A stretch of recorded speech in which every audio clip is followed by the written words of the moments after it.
भर दुखे पड़ा घर ले निकल गए नींद आवे जहाज में ओ नाना नींद आवे रे नींद आवे जहाज में ओ नाना नींद आवे रे नींद आवे है ग नींद आवे है ग नींद आवे है ग नींद आवे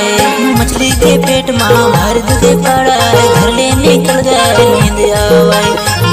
आवे जहाज में ओ नाना नींद आवे रे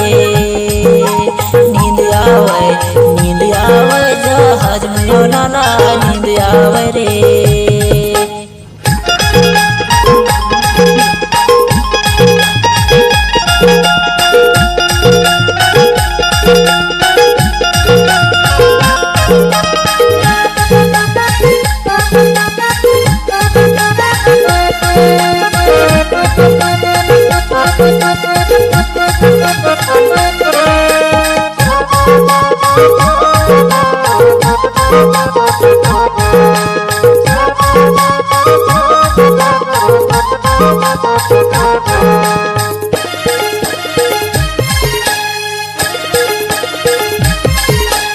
यीशु के बात लायो ना नहीं माने यीशु के बात लायो ना नहीं माने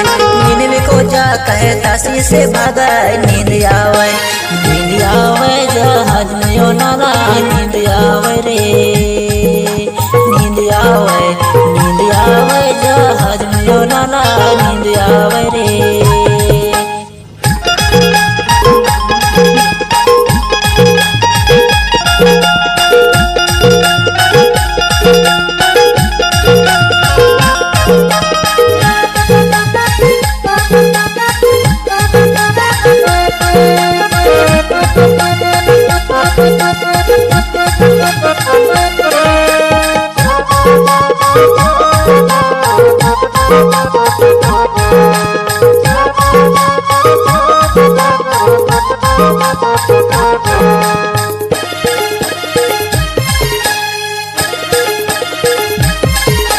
समुद्र के बीच में जहाज लहर मारे समुद्र के बीच में जहाज लहर मारे मलाए लोग अपन देव लगो हाराए नींद आवे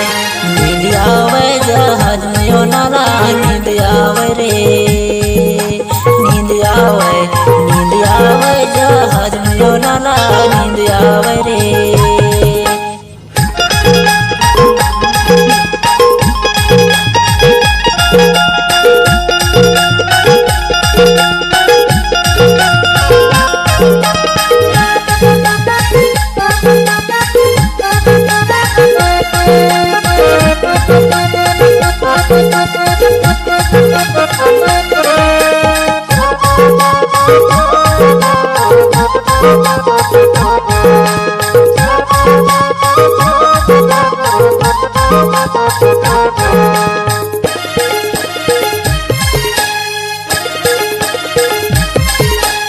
योना के नाम से चिट्ठी निकालें योना के नाम से चिट्ठी निकालें योना ला समुद्र फेंक के भागी नींद आवे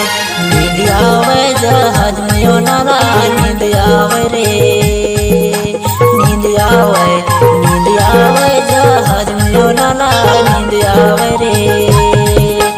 मछली के पेट माँ भर दुखे पड़ा घर ले निकल गए नींद आवे जहाज में ओ नाना नींद आवे रे नींद आवे जहाज में ओ नाना नींद आवे रे नींद आवे है ग नींद आवे है ग नींद आवे है ग नींद आवे मछली के पेट माँ भर दुखे पड़ा घर ले निकल गए नींद आवे जहाज में ओ नाना नींद आवे रे नींद आवे